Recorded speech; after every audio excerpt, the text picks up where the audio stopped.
Birth and death certificates are legal documents issued by the Births and Deaths Registry, and they establish one's status as a Ghanaian citizen and also testifies one's death. Despite the demand for birth certificates as a requirement for certain transactions, a significant number of births remain unregistered.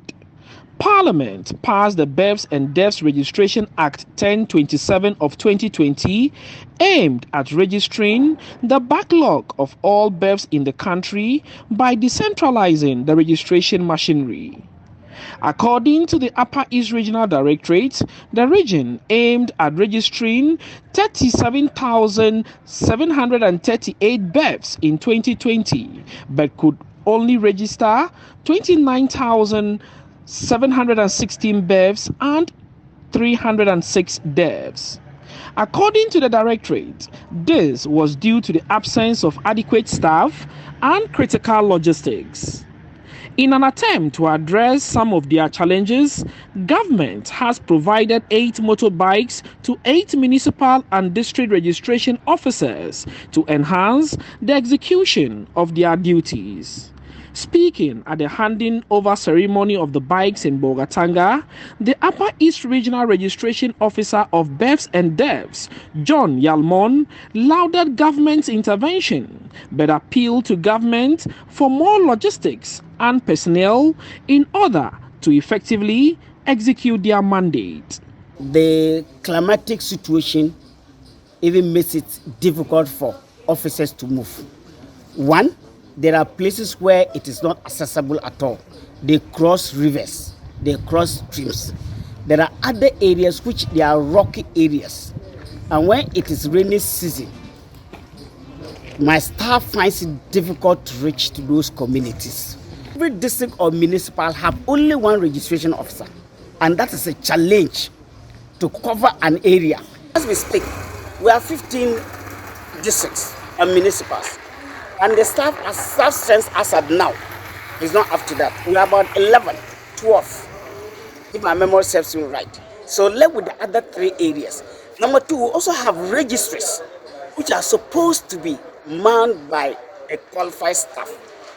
A registry is that it is not a district, it's not a municipal, it's not a metropolitan, but it is a registry which has a code, and it reports directly to the regional registration officer or the district in which that registry falls. So we are appealing to government to ensure that births and deaths actually get the requisite staff so that the registration can go on smoothly.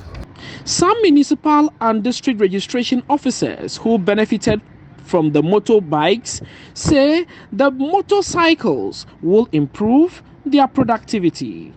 Registration coverage in some of the communities has been a problem to us. Example like community like Naga, Chaba.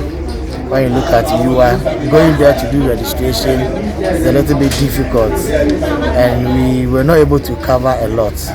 But we think that now that little help has been given to us, we believe and hope that we'll be able to cover more as the year ends. Presentation of these motorbikes, but I consider myself very fortunate. I know I'll be able to do my monitoring work very well.